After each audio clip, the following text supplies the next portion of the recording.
Hello and welcome to another episode of Bassin with Captain Lou. Oh man, I'm excited to shoot this video, guys. Reason for it is because today's topic is about the hollow body frog.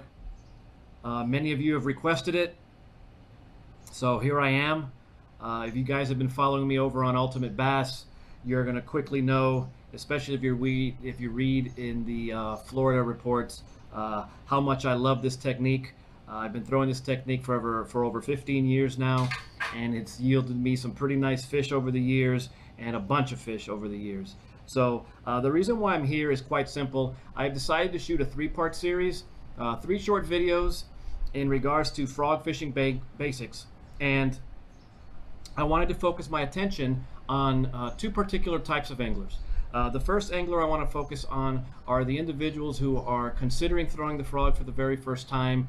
You've been reading and watching all the hype in regards to this bait, especially during this time of year, the summertime. And also the second type of angler I want to reach out to are those anglers who have lost their faith or lost their way or lost their love in regards to throwing the hollow body frog, because it hasn't yielded them the fish that they've been looking for. And again, all the hype and all the stories and all the articles they've been reading, it just hasn't been able to click for them. So the reason why I'm here is quite simply, I want to reach out to you guys. And if I could share with you guys some insight based on my experience over the last 15 years of me throwing this lure specifically, if I could convince you guys to pick up that frog and throw it tomorrow and make it one of your top 5 lures, then I'll consider this video a success. Okay, so there's 2 main reasons why I think individuals or anglers should be throwing the hollow body frog. And one of them being is I firmly believe that the hollow body frog is a forage imitator. And what do I mean by that? Yes, do bass go after these particular lures? Absolutely, they go after these particular lures because yes, they look like frogs. I grant you that. But is it because they're looking? Is it because they're looking for a frog in particular? Maybe. I just think that the hollow body frog is an excellent forage imitator. And what do I mean by that? So let me go ahead and explain it a little bit further and maybe clear up some things. Why do you think that professional bass fishermen, professional guides, or bass fishing enthusiasts, why do you think that during a certain time of the year, they decide to throw a hollow body frog in a bluegill pattern like this one? Why do you think that? Well, the reason for that is because I honestly believe is they're matching the hatch. During a certain time of year, the bluegills spawn, and if you've ever been around a bluegill spawn, there's a lot of commotion sometimes with big bass blowing up on these spawning bluegills, or if you're fishing around mats or vegetation and you hear what I call the Rice Krispie treats, which is the brim and certain other bait fish feeding on insects and stuff, and you see and hear these massive blowups in this type of cover. And the reason for that is because they're going after these particular forage baits. They're not going after the frog, they're going after this particular lure because it imitates something that they're after. So another question, why do you think that during certain times of the year, especially in the mornings, that like Lake Okeechobee and other parts of Florida, that professionals tell you guys, you know what, take advantage of the shad spawn and throw something white? Why do you think that is? Well, because bass are chasing after shads early in the morning. And what's one of the top baits that they tell you to throw? A white frog, right? Why? Because this particular frog, not this one in particular, but they do make them in smaller sizes. Why? Because, let me get this broken finger out of the way. Why? Because this particular lure right here is white in color, and it imitates a shad perfectly. Okay. What else does a hollow body frog impersonate? Well, it impersonates sunfish very well. You see this guy? Beautiful sunfish combination.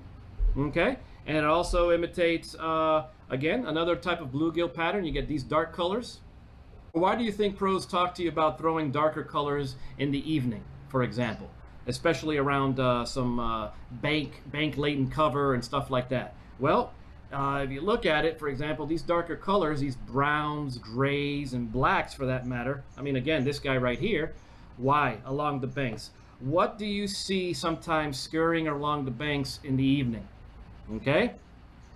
They're furry, and a lot of people screech when they see them, and that's because you're imitating a little mouse that's scurrying around the bank. Okay? Again, like I mentioned, I'm going to be doing a 3-video series, and I don't want to talk about it too much. But yeah, fishing along the cover or fishing along the bank certain times of the day will yield you some very big fish, and the reason for it is because bass hang out in the shallows. And if you haven't seen a bass breach the water to go after something, stick around, watch these videos, and I can guarantee you that you'll get to experience that based on these tips I'm about to cover. But yes, bass go after mice. And mice scurry in the evening along the bank, and big bass are just waiting to sense them, and they just pounce right on them. Have you ever fished the Everglades before at night, and you shine your beam sometimes onto some of the sounds you hear in the Everglades at night, and you shine your beam along the bank, you're gonna find these little critters moving around along the bank. So do not discount that, and do not discount the hollow body frog as a mouse impersonator. Okay, and then another one, which is a very big tip, and I'm letting the cat out of the bag with this secret tip, I think, and that is fishing under trees. If you fish under trees and you throw yourself a hollow body frog, don't think that they're chasing after this thing because it's a hollow body frog. They're chasing after these type of baits because it's impersonating maybe a little baby bird. And bass love eating baby birds. So if you ever throw one of these things under a tree, oh man, get ready, because the explosions are out of this world. And the second reason why someone should be throwing the hollow body frog, in my personal opinion, is because of this bait's weedless characteristic. Now, this bait is not 100%, but I could guarantee you it's in the high 90s of how weedless this particular lure is. And the reason for that is because this particular lure can get into different types of cover. It can get into light, moderate, and heavy cover and move around with ease. And if you've ever been frog fishing and you find that you target throwing these baits in that type of cover, you're going to quickly find out that that's where the bass love to live. Now, throughout different times of the day, of course, and different temperature conditions and situations, bass seek cover. So if you're not throwing your lures or concentrating your attention around cover, then you're missing the opportunity to catch a fish of a lifetime, or catch any quality bass, or a quantity of bass for that matter. So if you focus your attention on particular covers, or you will greatly increase your chances of landing a pretty nice fish. Why do I bring this up? The reason for it is because many of our traditional baits, for example, do not have a high success in cover. For example, treble baits do not have treble baits. You just can't basically throw them into cover. Single exposed hook baits you can't expose in the cover, and the reason for it, and it's quite obvious, is you're going to get hung up. So if you could throw a lure into a specific type of cover that has a greater chance of hooking up and not getting hung up on things, then the lure that's on the top of that list is the hollow body frog, in my personal opinion. So anglers should be focusing their attention on that. So like I mentioned, this particular video is not a long video, and I just wanted to reach out to you guys who are considering throwing the frog, and for those of you who've lost your face throwing the frog. And I'm here to say that stick around in these next 2 videos coming up.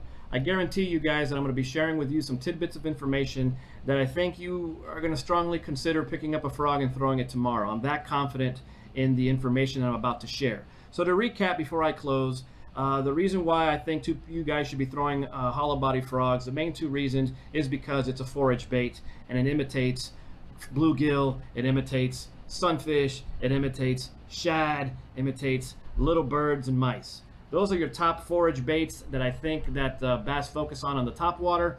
And if you have one of these bad boys tied on, you're going to increase your chances greatly in hooking up with the fish of a lifetime. And number 2, weedless. That's basically it. This guy is not going to get hung up on stuff as easy as other lures, and you're gonna be able to throw this guy inside of cover where other baits dream they could go into, or baits that you wish you could be throwing into, but because of the cover you can't utilize that bait properly. So again, I want to thank you guys for watching. Like I said, it's a short video. You're going to see that on the next two videos. I'm going to go in depth in regards to how to fish this particular lure, where to throw this particular lure, and go over gear and all that other good stuff. So stay tuned. Thank you guys for watching. Subscribe, stick around. If you don't want to subscribe, that's awesome too. Just follow me. But I'm looking forward to sharing with you these two other videos, and hopefully you guys picked up some tips and I've been able to change your mind as far as considering throwing this lure. So stay tuned, and I really thank you guys for watching.